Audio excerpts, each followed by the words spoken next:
आजचं वेदर कसं आहे बघा ना, असं वाटतंय पाऊसच पडेल. तर hello everyone, welcome back to my mini vlog. आज घरातून निघाले आणि माझी रेग्युलर बस इतकी भरलेली होती ना की मला ती बस सोडावी लागली. म्हणून ऑटो पकडली आणि निघाली ऑफिससाठी. आणि चालता चालता बघते तर काय वेदर असं झालं होतं की जसं काही पाऊसच पडेल. मग पटापट निघाले आणि ऑफिसला पोहोचले. आणि माझ्या ऑफिसमध्ये ना मी इथे बसते आणि ऑफिसचा प्रिंटर तो तिकडे एवढा लांब ठेवलाय. मला खूप कंटाळा येतो, प्रत्येक 5-5 मिनिटांनी मला तिकडे जावं लागतं. आणि आज ऑफिसमध्ये तर गंमतच झाली माझ्यासोबत. मला वाटलं की माझा हा टेलिफोन खराबच झालाय.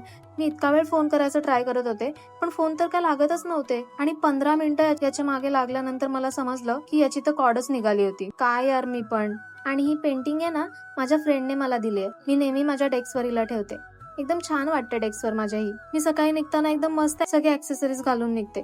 पण ऑफिसला आल्यावर मला काम करताना इतकं इरिटेट होतं, सगळे बाजूला काढून ठेवते. आणि संध्याकाळी घरी निघताना माझं लक्षात आलं की यातलं माझं एक ब्रेसलेटच इथे नाहीये आणि ते माझ्या फ्रेंडने इथे लपून ठेवलं होतं. आज खूप काम होतं ऑफिसमध्ये आणि मला निघायला खूप लेट झालेला आज. तर असा होता माझा आजचा दिवस. बाय.